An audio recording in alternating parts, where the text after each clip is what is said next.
Alors, contrairement à ce qu'on croit parfois, l'intuition n'est pas réservée à une certaine catégorie de personnes qui seraient dotées d'un don mystérieux.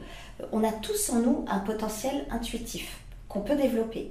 Alors, évidemment, il y a des personnes qui ont plus de facilité avec leur intuition, avec leur intelligence intuitive, qui arrivent mieux à se connecter, mais on a vraiment tous en nous ce potentiel et on peut le développer. Et justement, quand on veut chercher à ouvrir son intuition, une des premières choses à faire, c'est de se débarrasser des clichés, des idées reçues qui encombrent notre intuition et l'empêchent de s'ouvrir.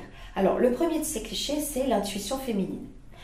Il est vrai que les femmes sont plus portées naturellement à utiliser leur intuition ou leur intelligence intuitive plus que les hommes, c'est vrai.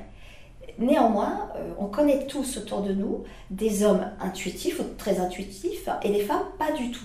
Donc il est vraiment important de comprendre que l'intuition, c'est pas du tout une question de genre sexuel, mais c'est une question de caractère, de personnalité, voire même de milieu sociétal ou culturel. Le deuxième cliché qui empêche notre intuition de se développer, c'est l'idée que l'intuition serait réservée à des personnes particulièrement artistes ou fantasques ou imaginatives. Et là aussi, c'est pas du tout vrai.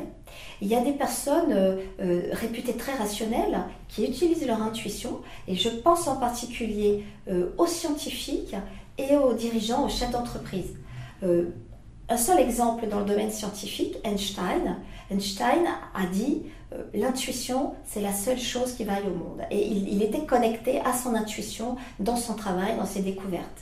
Et puis du côté des dirigeants, là aussi, il y a une étude intéressante qui a été menée dans les années 80 à Harvard par un chercheur. Il a interviewé de nombreux dirigeants en leur demandant à quoi ils attribuaient leur succès. 80% d'entre eux ont répondu que c'était grâce à leur intuition. Mais il n'était plus que 50% à dire qu'ils seraient prêts à le reconnaître publiquement.